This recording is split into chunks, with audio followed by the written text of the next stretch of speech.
On this week's episode, we discuss John Cena's dark side, the return of Corporate Kane, WWE 2K15 gameplay news, and our SummerSlam thoughts and predictions. All of this and more now on Byte That. Hello everyone and welcome to episode 51 of Byte That, the semi-somewhat maybe international professional wrestling podcast where we bring you the ups and downs of that which we love, which is the world of professional wrestling. My name is Ryan McNulty, I hail from Boston, Massachusetts, and with me today, of course, as always, from Flin Flon for the Winwan, Manitoba, Canada, Mr. Keith Poshik. That was brutal. Like, my soul hurts from that. But hey, where's our Puerto Rican companion? Exactly. Unfortunately, Juan, due to work and other scheduling conflicts, will not be able to make it this week or next week. So that's why I was doing the intro, and I'll be hosting the show for the next 2 weeks. But you are truly the host with the most for the next 2 weeks. You can say that if you want. All right. So we are on the go-home episode before SummerSlam, WWE's second biggest pay-per-view of the year. They like to call it that. Yeah, Survivor Series kind of sucks at this point, so I'd say it's a solid second. I personally always consider Royal Rumble the second biggest, but WWE, they build up SummerSlam to be the second biggest show, so obviously we got a big pay-per-view coming ahead, $9.99. Before we jump into the schedule, I'm just going to get a few things out of the way. Our new website, bytethat.com. If you haven't checked it out yet, make awesome. Sure to check it out. Juan and Nicole, who helps us out, worked really, really hard to make this website awesome and so much better than what we had before. So do yourself a favor and go over to bytethat.com. Check out the new website. All our content's there. Of course, another quick thing, this Thursday, Juan will be putting up an awesome interview he did. He works with a local company, EWO, and in his area in Puerto Rico, and he did an interview with Chase Stevens, so that's going to be up on the channel. So really cool stuff, so make sure to hit that subscribe button if you haven't already for us, youtube.com/ByteThatCast. Alright, all that out of the way, let's jump into Monday Night Raw. Now, I first want to actually go to John Cena's promo, even though he technically went second in this Heyman promo versus John Cena promo for the big title match at SummerSlam. Yeah. So John Cena's promo, for me, obviously what jumped out was he basically alluded to a darker side of John Cena. But is this different, though? Because it's still kind of the same old story, same old song and dance type thing. Now stuff's getting real. John Cena has to bring out this darker side of him. Like, they even did it with Bray Wyatt a couple months ago. It's even though he alluded to you're gonna see a heel turn John Cena thing, it's still kind of the same old thing they do over and over again. So why did that stand out? I liked it. I feel like he acknowledged the heel turn type of thing. I know it's not going to be an actual heel turn. I mean, he acknowledged it as a joke a year and a half ago. That's true. That is true. But I mean, I appreciated it. Anytime he kind of gets real, I appreciated it. I mean, he was basically, in a way, kind of talking about how Brock Lesnar doesn't deserve to be champion. He didn't directly say about being a part-timer, but, that he doesn't kind of have the love for the business. He alluded it to. Yes, exactly. It's kind of implied, saying, he doesn't have the love for the business that, all the other guys in the back. But I don't know. I mean, I'm not expecting a John Cena heel turn by any means at all. I just think maybe we might see, for real, a different side of Cena in this match. You alluded to the whole real John Cena. Now, there's been like a couple times in history when he has gotten quote-unquote real, like with Daniel Bryan this time last year with the whole "you don't deserve to be champion" thing. Kind of funny how that all goes full circle. And Randy Orton with the whole WWE World Heavyweight Champion. Does that feel like the same Cena? Does it feel like the same? Yeah, like, do we just have this real John Cena again? Like, he's cutting serious promos. He's not funny-go-lucky fart jokes and putting Bray Wyatt's face on a baby John Cena. It does feel more like the John Cena of last summer against Daniel Bryan. I think so. And I also think it seems like there's possibility he's possibly gonna miss some Raws and stuff after SummerSlam. So it seems like he always kind of gets real before he steps away. He goes for a little away. bit. Yes, because as we remember, when Daniel Bryan beat him at SummerSlam, he stepped away because of an injury. But I don't think I think he's still gonna make Raws and all that. But no, I do appreciate this side of Cena. When he still had his jokes here and there, but definitely more of a serious John Cena. And when he, plays it, more accurately than just overcoming the odds and things like that. I don't feel this was an overcoming the odds type of story, even though John Cena does feel like the underdog realistically. Yeah, I strongly disagree with that, because it's totally overcoming this beast Brock Lesnar, who's now, according to Paul Heyman, at 100% in his final form in this fight. Yes, it is in overcoming the odds type of situation. I'm saying it doesn't feel like the same old overcoming the odds situation. True enough. It has I'm sounding twist. like a really cynical prick here. I just realized that. And maybe the difference is maybe the difference here is not even the structure of the feud or anything. Maybe it's just that Brock Lesnar is a legitimate threat. And that's true. And a lot of the overcoming the odds stories in the past were not legitimate threats. So maybe that's why I get this different feeling. Maybe absolutely nothing's different at all, and it's just Brock Lesnar because he's Brock Lesnar. So We'll jump now to the Heyman side here. And I think Heyman has just been unbelievable recently with his promos. Paul Heyman spit hot fire on that microphone in both a promo ways and a rap way. That was probably one of the best promos from Heyman in a very, very long time. No, he has been absolutely masterful as of late. And I mean, he's always been excellent, but I think he's been particularly masterful. And just how he's just, the fact that he did that, poem, rap, whatever you want to call it, just like, and that, that was just the tail end of an already excellent promo. And I mean, he doesn't miss a beat. He doesn't stutter. How he can just flow with that entire promo. I mean, that was like a 10-minute promo, I want to say. And he just, did not miss a beat and just completely masterful. Why do you think it is that Paul Heyman just seems so perfect on the mic when he's representing someone like Brock Lesnar or CM Punk, the established guys, but when it comes to guys like Cesaro and Curtis Axel, it just feels like that one thing's missing. Like, it's the same person, technically probably could cut the same promos. Why does it feel so different? Well, I think a part of it just has to do with the amount of accolades that these guys have, that it's easy for Heyman to really accentuate and make them seem just, I can't even think, like, just make them seem that much more awesome because Brock Lesnar, there's so many things you can say about Brock Lesnar to make him, to make him a threat, to make him seem, amazing because I mean,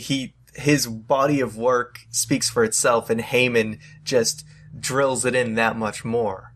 Mm-hmm. It's hard for people to buy in to Cesaro when with Heyman's words, if he goes too far, because it might cross the line of as not being believable.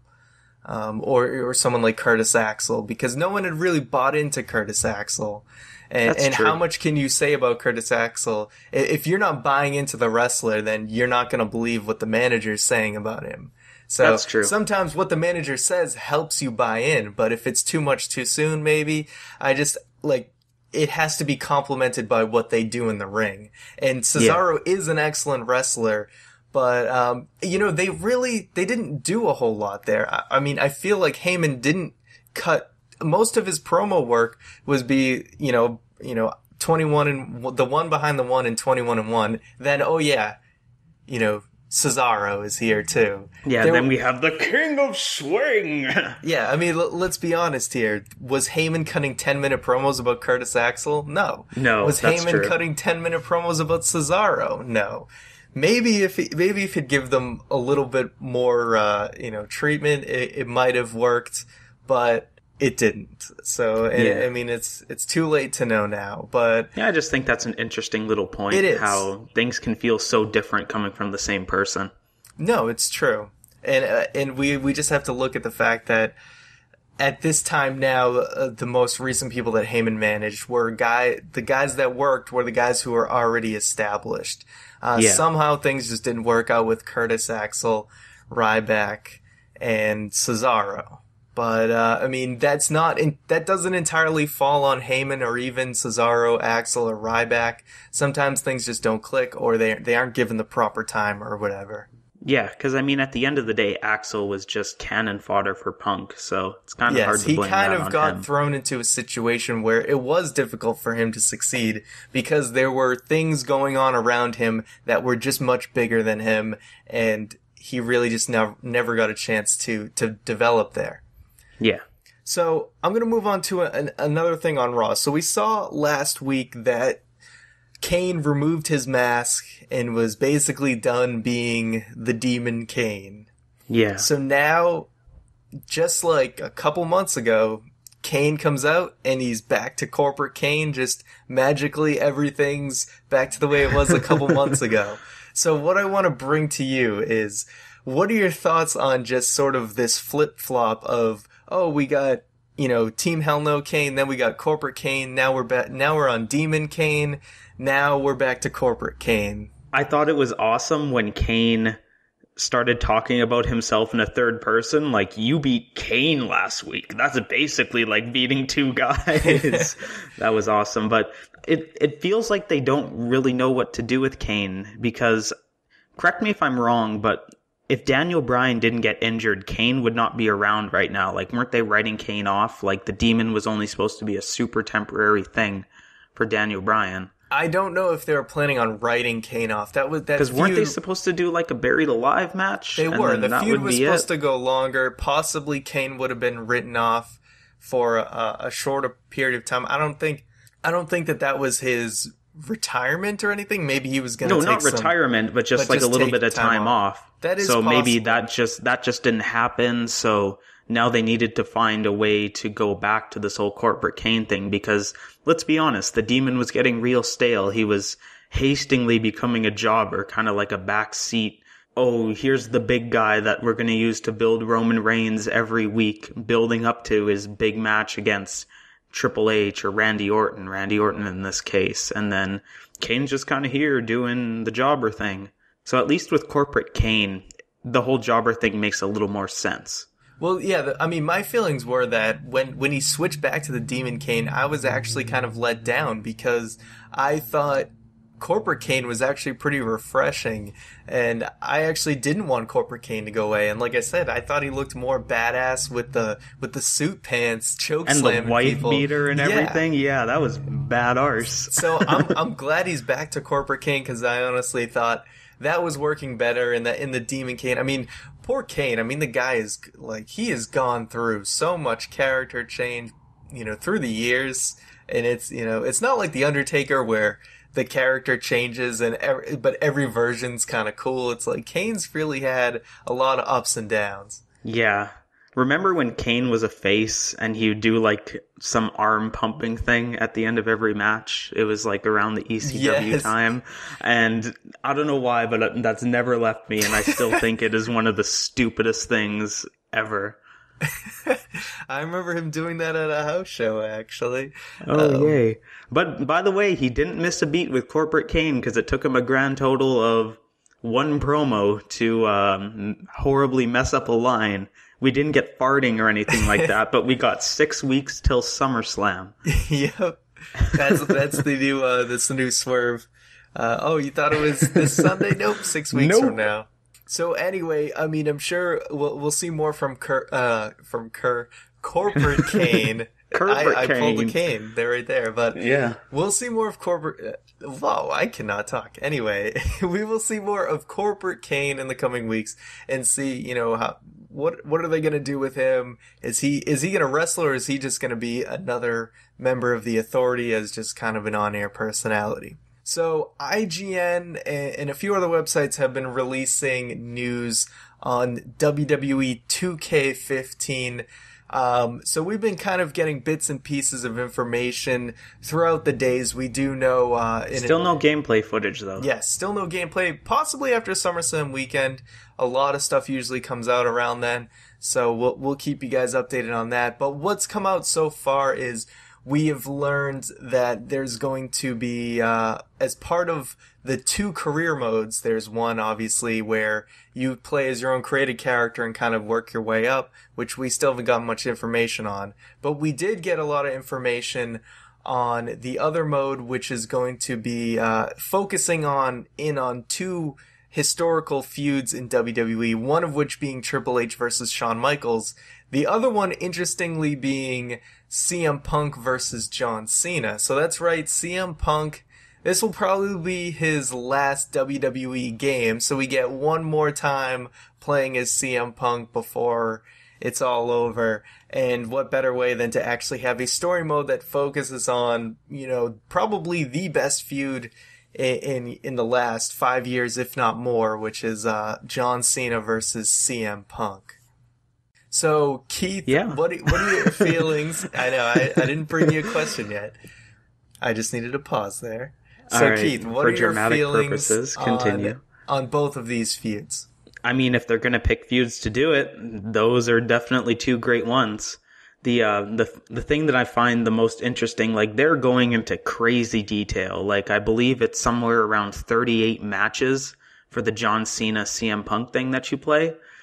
I'm really curious from a gameplay perspective how they're going to keep that interesting, considering most of them were one-on-one matches against John Cena and CM Punk. Now imagine if they tried to do like a very hyper-realistic version of these feuds where you actually play out all the house show matches that they do, where it would just be the same one-on-one match for like 4 days in a row. But no, I imagine a lot of these matches that are in between are with different opponents where maybe, you know, there's some story involved there. Well, let's go back and look at the feud itself. I mean, there was that match at Survivor Series where the Shield debuted. That was John Cena, CM Punk, and Ryback in a triple threat. But other than that, I guess there's The Rock in there from when Raw 1000 happened. He was in there for a little bit. Are we assuming this ends at that February Raw where John Cena beats CM Punk? That's where the feud ended. Match. I don't know if they wanted to end it at, you know, Night of Champions 2012, but you have that match. We don't know really where they're gonna go with this. Obviously, I'm gonna assume it's gonna be very close to the modes of the past, the Attitude Era mode and the WrestleMania mode, where it seems like you're gonna try and follow the objectives to accurately portray how the matches end and all the high spots in the matches. But either way, that's cool. We know about that. The more interesting news that came out, though, is... Oh, hold on. I was going to talk about the Shawn Michaels Triple H thing. That thing is going to be interesting, considering there is a ton of different match types those guys had. Like, there was, like, they had a 3 stages of Hell, Hell in a Cell, Street Fight. There's a possibility that they could add the WrestleMania 20 triple threat main event involving those two. Exactly. Those two and Redacted could be in a match because that was technically part of that feud. So if they're going into a ton of detail, that has to be there, right? I think that'll be either completely cut out or they make it a one-on-one match. I don't think they're going because that match happened twice, really, because it happened at Backlash the next month again. It's unfortunate. What was their kind of final... I think it was match. They had a Hell in a Cell. The Hell in a Cell was the last match, but that was after these triple threat matches. I would not be surprised if either they make those matches one-on-one somehow or whatever, or I don't think they're going to insert anyone different because then you're just completely rewriting history. I expect them to either be entirely omitted or if they just make them one-on-one matches.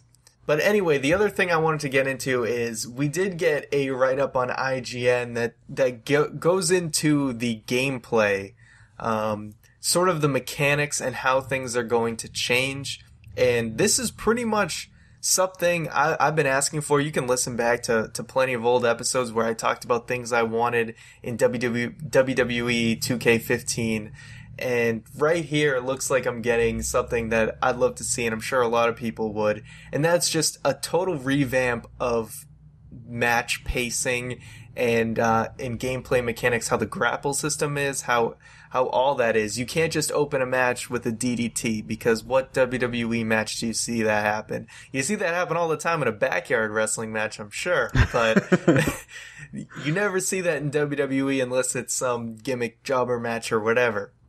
So finally, it's going to be a match that it's going to feel like a WWE match where you'll kind of go into a lockup and there's some sort of rock, paper, scissors mechanic. And the moves that you see at the beginning of the match aren't going to be the moves you see at the end of the match. So you kind of build up to your superplex, or you build up to your DDTs or your finishers or your high flying moves. I'm not totally sure about the high flying moves yet, but all those bigger impact moves are not going to be something you just pull out in the first 10 seconds of the match.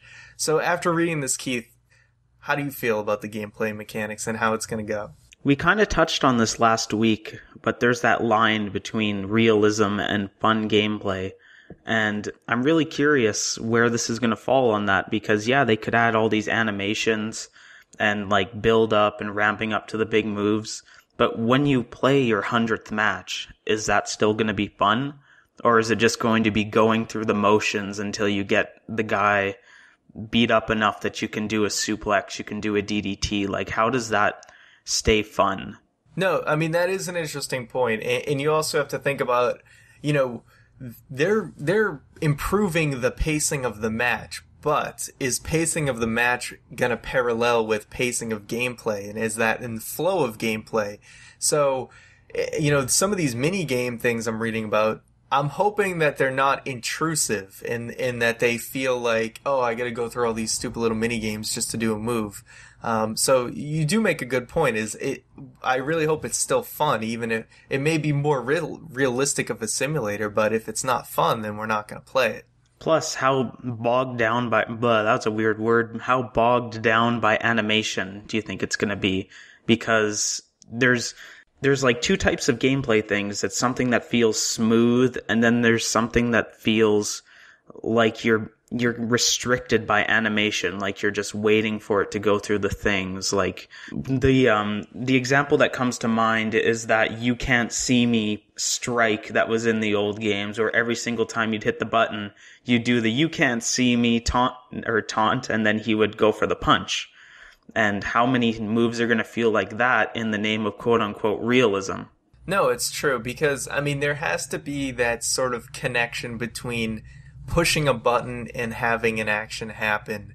I know what you mean, where it's like you push a square button and he does a "You Can't See Me" taunt and then punches it, versus when you hit square, you get the punch. It feels more like you're doing something than if there's all these animations. Kind of like the old SmackDowns when you did a finisher and it would be this, 5-minute long, animation where you port to the middle of the screen, the middle of the ring. So and that just kind of takes you out of the experience. It doesn't feel like it's really, flowing with the match. So, I mean, it sounds very promising. It sounds like they're kind of totally reworking how a match is, and that needed to be done.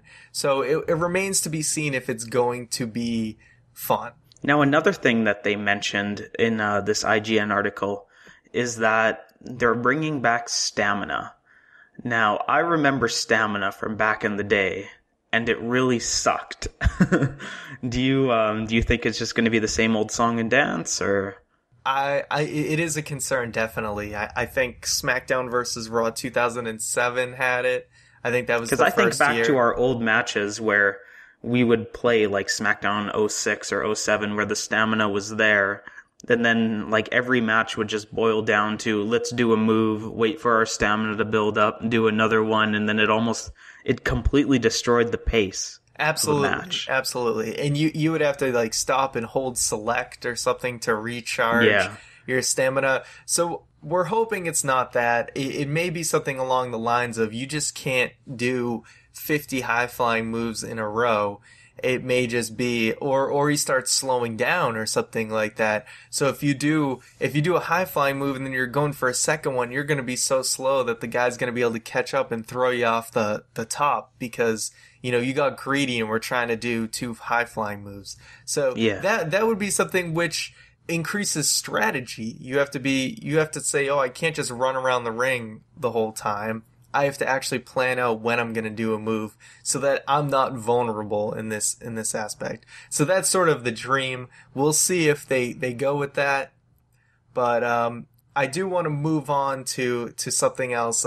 You know, we talked about Heyman being masterful in promos a little earlier. Well, But how did he get there? but how did he get there? Well, that's how you can find out because just last Tuesday, Paul Heyman's DVD came out. Ladies and gentlemen, my name is Paul Heyman.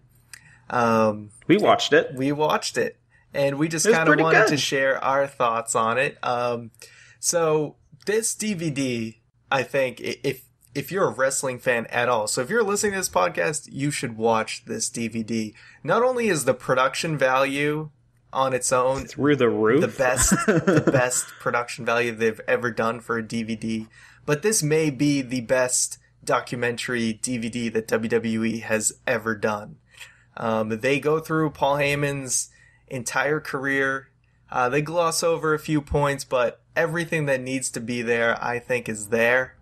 One thing maybe that I felt like was missing was Heyman's promo on Vince McMahon back in, I think, 2001. They didn't touch on that at all, but other than that... Which one is that? Is that like the shoot promo on SmackDown? The one Okay. about, you know, Shawn Michaels' smile, Hulk Hogan's, is it? I don't know. You know what I mean? He built towers on Hulk Hogan's blood, sweat, Back and or tears, something like that. Yeah. Anyway, that promo is excellent. They didn't really touch on that at all. But, I mean, they touched on him coming into WWE and, you know, ECW, everything. Everything that needs to be there, you know, him even working at Studio 54.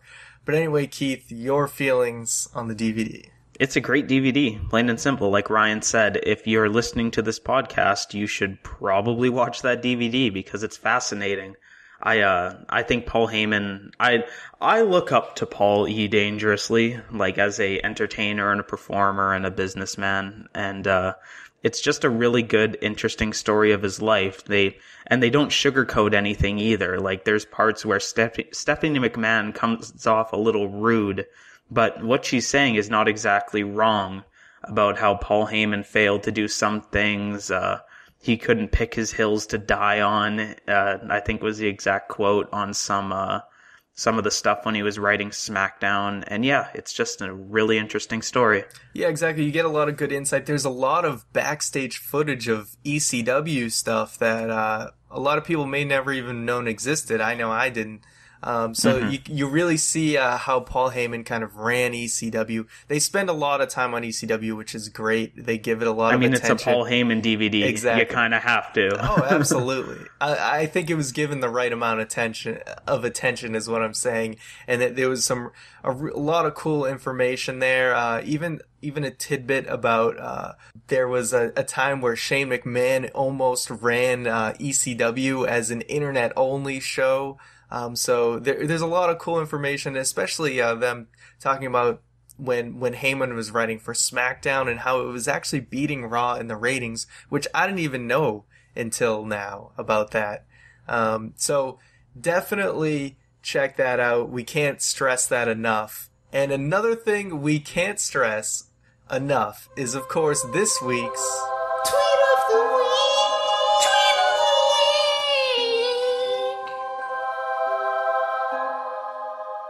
That's right.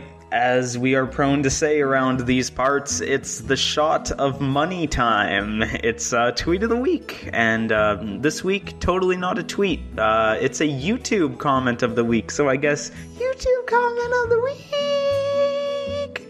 But this week's comment is brought to you by one Mr. Colin Fournier.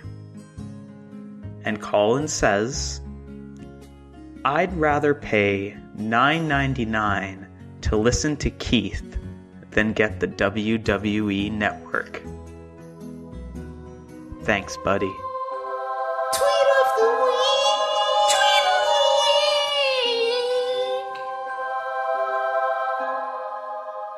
Thank you, Keith, for that amazing somewhat maybe tweet of the week, but not really. More like a YouTube comment of the week. But anyway, make sure to tweet us at ByteThatCast or leave a comment on YouTube, because you could possibly be the tweet/YouTube comment of the week. We should probably change it to comment of the week or something. But anyway, we have that amazing intro for it, and we don't want to change that. It's too amazing. So anyway, we should probably get into SummerSlam. We're going to dedicate the rest of the show going into our predictions and thoughts on each match. We got 8 matches for SummerSlam this Sunday on the WWE Network. 999. So how much? 999. All right, I'm done with that. So we're going to jump into the first match, which is Brie Bella versus Stephanie McMahon. Obviously, we saw on Raw the Claire Lynch-like angle with this therapist being involved with having an affair with Daniel Bryan, and then Brie. It's funny you mentioned Claire Lynch, because did you see that Christopher Daniels tweeted later on, or was it later on last night or earlier today, that he tweeted, "Hey, don't look at Frankie Kazarian in her eye. We had nothing to do with that." I didn't see that, but that is amazing. That is awesome. So Brie Bella ends up getting arrested, just like Stephanie had been arrested several weeks before. So that is how we end this sort of build-up before we go into the match, Brie Bella versus Stephanie McMahon. Keith, your thoughts on the feud, and who do you think will win? I am still banking on my Bella heel turn and saying that is going to happen on SummerSlam, damn it. So you think, are you predicting a Stephanie win with a Nikki Bella heel turn? With Nikki Bella heel turn. That is my 2 cents.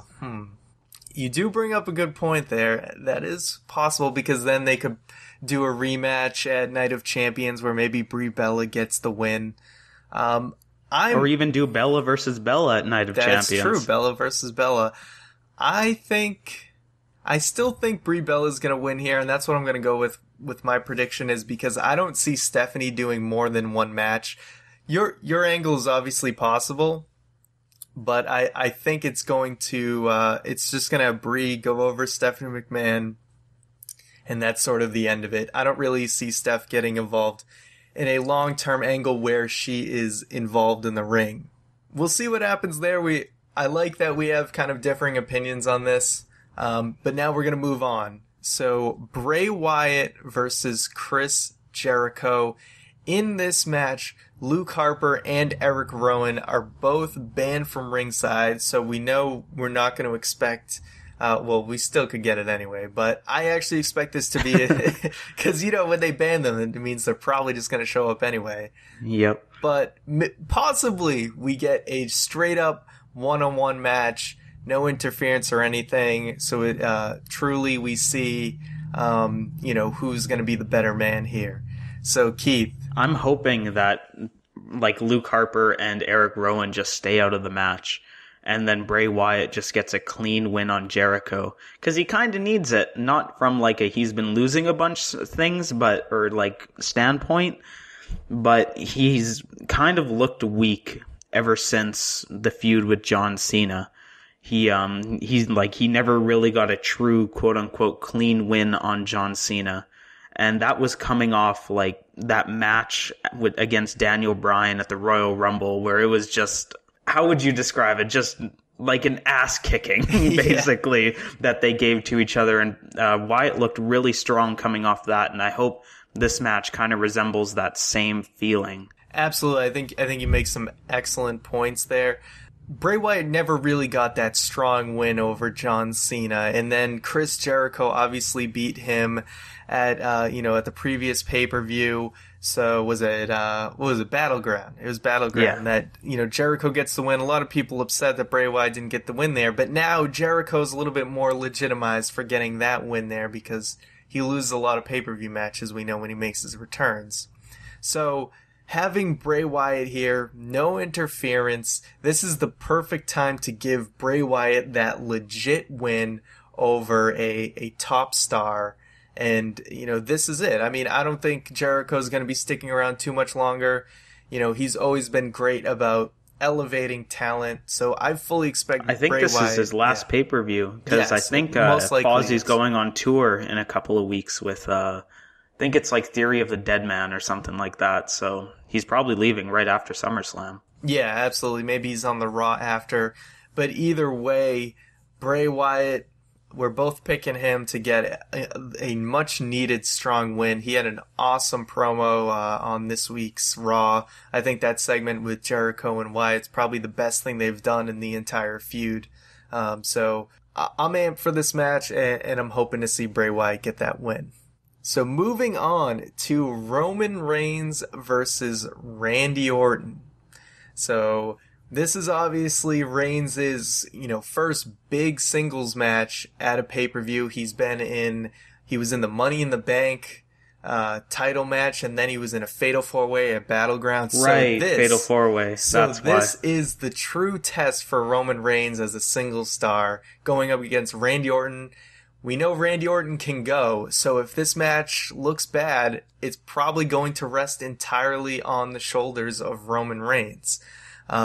Keith, your thoughts? I think this is Roman Reigns' shot. This is probably a lot of pressure on Roman right now because this is kind of his make or break moment. If the match flops, I feel like Roman's going to be right there with it. No, absolutely. Like I said, Orton, he's a fantastic worker. Say what you will about him. A lot of people don't like him. The guy can go. The guy's legitimate. If you can't have a good match with Randy Orton, it's your fault. So this is the big test for Reigns.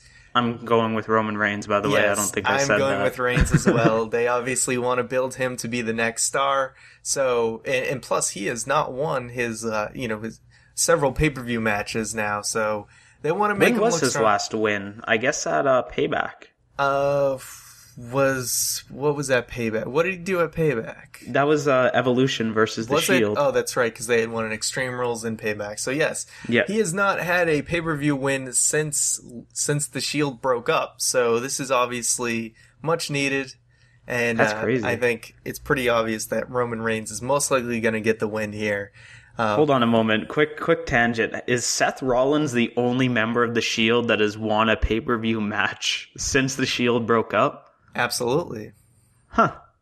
And speaking of Seth Rollins, we'll jump right into the Lumberjack match. Yes, that's right. Dean Ambrose, the sick, psychotic, lunatic fringe, picked a Lumberjack match for their pay-per-view match.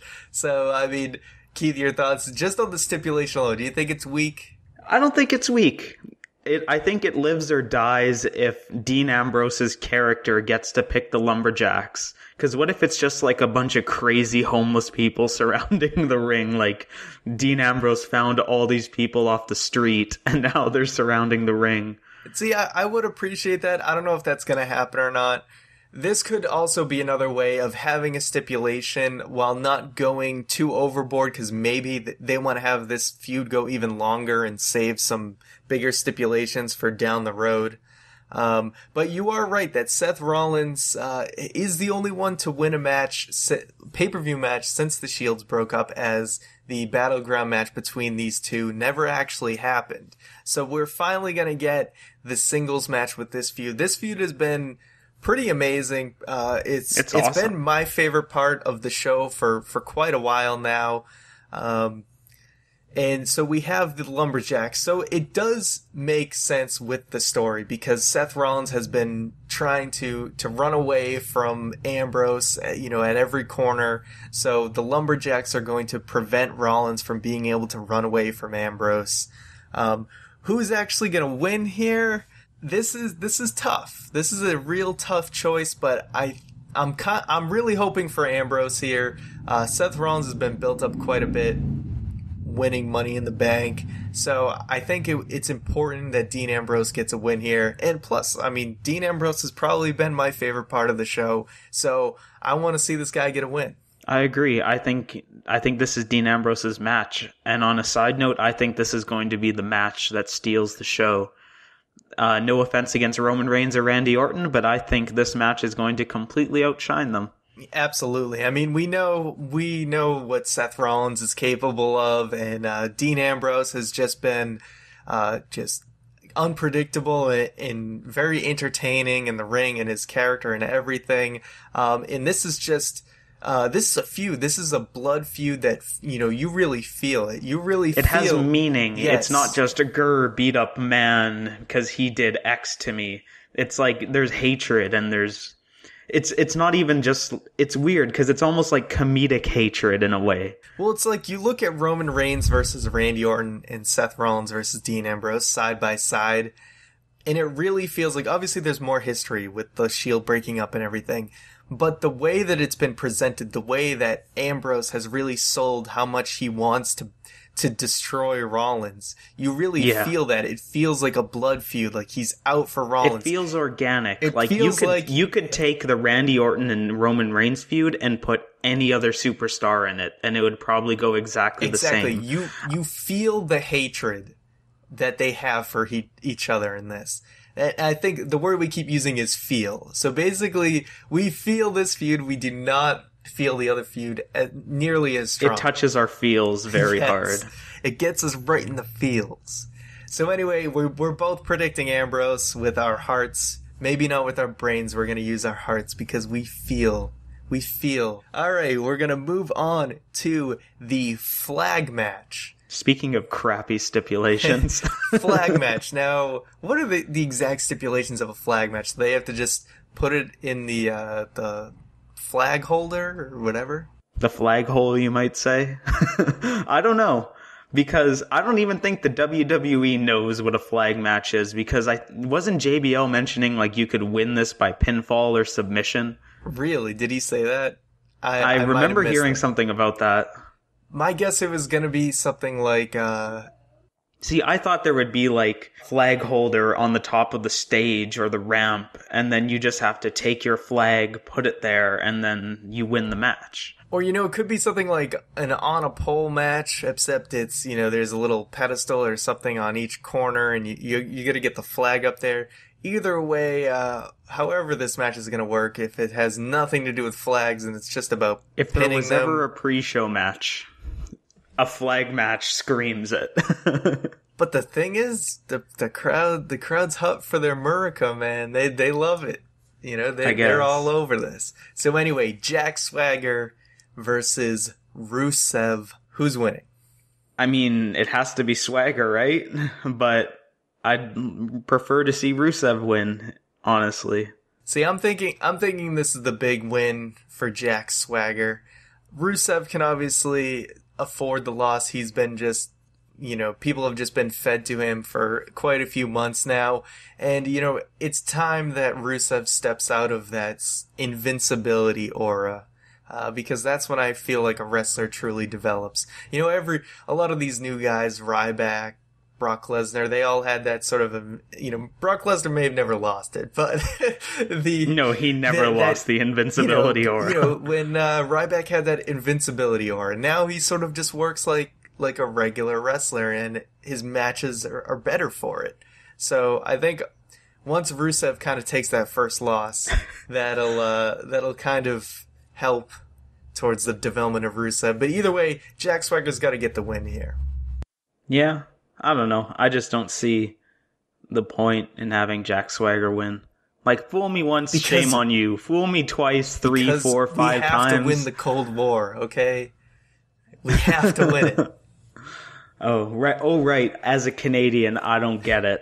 I understand. Even though I think we already won it in the early 90s, but, we still got heat with Russia, man. They're still, I don't know if they're the top heel, but, I think Vladimir Putin would be a top heel on this planet. He is up there. There's got to be somebody worse than him, though. There definitely is, and he's rule number 3: never talk about politics. Moving on. Yeah, I know. If we have any people listening from Russia, we love you. We love you. Just don't set the world on fire, please. Anyway, yeah, you're picking Rusev or Swagger? I'm picking. My brain's picking Swagger. My heart's picking Rusev. Yes, well, my heart is always picking Lana, but my brain is picking Swagger here. Well played.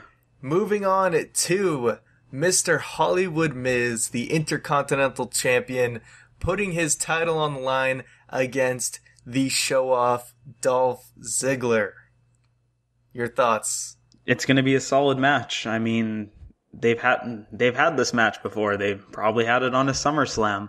This feud has lived on Twitter. I don't know if you've been following the Twitter war, but like Maurice got involved and stuff like that. It's been really interesting to watch. I heard about the Maurice thing. I haven't seen too much else besides that. And Ziggler responded to her like, "Don't worry, Maurice, you're the best. ...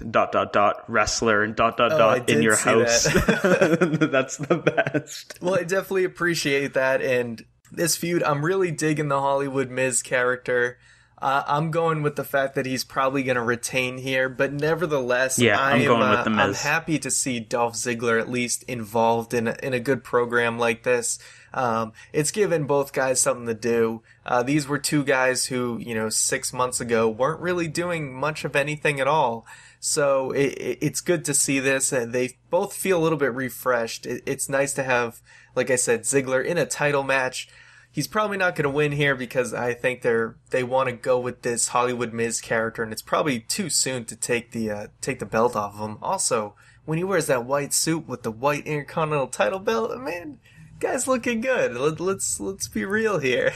So I think we're both thinking Mr. Hollywood Miz retains the Intercontinental Championship. You are correct, sir. Now for Divas match number 2. On the card. 2 Divas matches at SummerSlam. Think about that. I think we had 2 Divas matches at Battleground too. So it's are we seeing a trend correct. Here? Who knows? Probably, and that's really good. So the Divas Championship match, Divas Champion AJ Lee defending against Paige.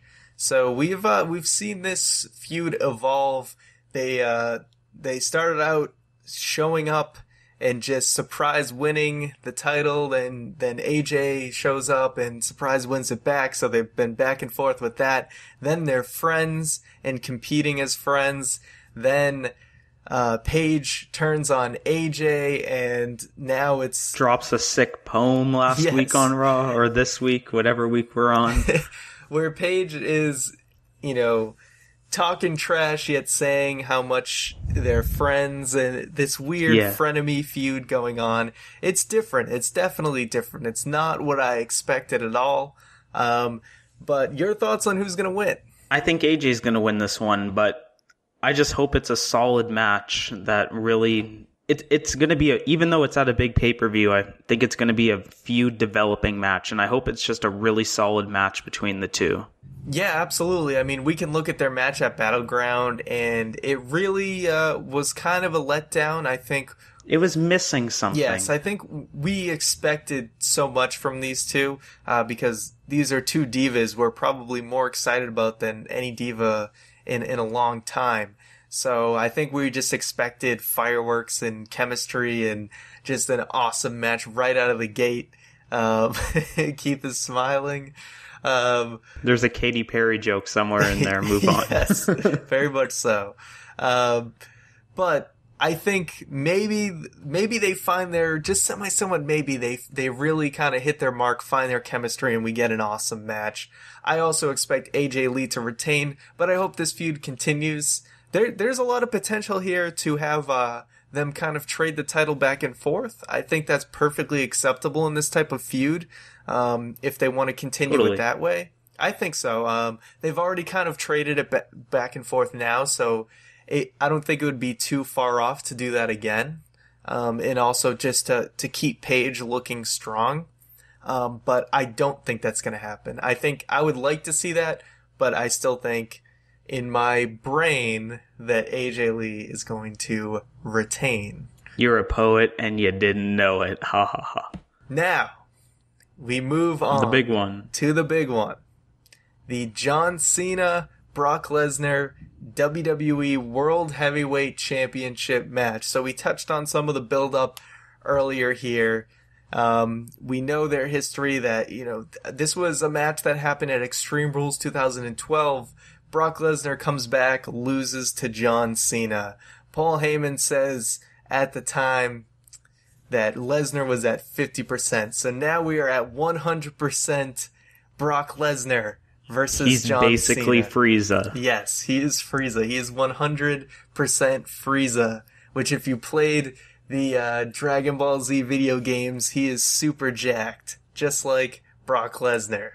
So, so now we have this WWE World Heavyweight Championship match, which the winner will more than likely be crowned the new WWE World Heavyweight Championship. Yes, a photo leaked of the championship belt, which has the network logo, very much like I predicted. So I was on point there.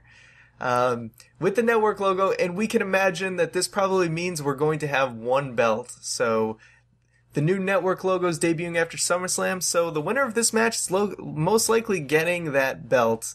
I'm going with Brock Lesnar here. And then that belt is most likely going away for a very long time. Brock Lesnar, my prediction. Keith, your thoughts? I agree. On multiple levels, I think Brock Lesnar has to win it. It kind of craps on the whole Undertaker thing if he doesn't, because then John Cena beat the guy that they built up as the dude who beat the Undertaker.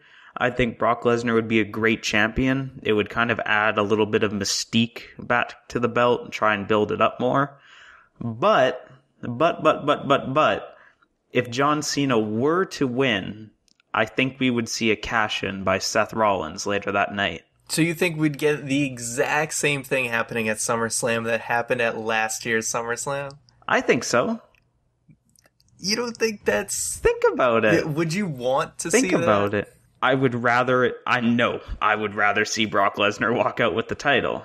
But I'm going to say that's highly unlikely, because I also think it's highly unlikely that this guy who beat the streak at WrestleMania, who got the biggest win... It just feels so obvious that Brock Lesnar's going to win. Remember the last time it felt this obvious? The streak ended. So there's that little thing clawing in the back of my brain that's like, you never know. I think if John Cena wins this match, that this could possibly be the worst booking decision in wrestling history. Because, I mean, and that's not even exaggerating. I mean, this is a win that Brock Lesnar got that was 21 years in the making, 22 years in the making. And to then have his very next match be a loss to a guy who does not need big wins, a guy who's gotten so many big wins, he is more than established and does not need this. So I think that would be a terrible decision. As far as Brock Lesnar being champion, I don't know, did you have a chance to look at, there was an interview with Paul Heyman where he talked about if Brock Lesnar won the championship. I did read that, and he brought up some really interesting points why it makes sense that Brock wouldn't be around for champion, or like while he was champion all the time, because he would basically just conquer everyone, and then he would just reign on top of this mountain by himself as champion. Yeah, I mean, this really creates a totally different scenario with the championship that we haven't seen in a very long time, where if Brock Lesnar maybe only defends the championship a couple times a year, obviously a lot of people would expect him to defend it at Night of Champions, it looks like, and then maybe Royal Rumble, and then WrestleMania. The thing that I like visualizing things, and the thing that it kind of makes me think of is a ladder in Mortal Kombat. How now everybody would be clamoring to fight for the opportunity to fight Brock, who is Shao Kahn in this case. And then you work your way up your ladder, everybody clamors to that point, and then you get the big match only to get destroyed by Brock Lesnar. Yeah, I mean, think about this. This leaves the potential for main event pay-per-view matches at, say, a pay-per-view like Hell in a Cell or Survivor Series to be the often forgot number one contender match.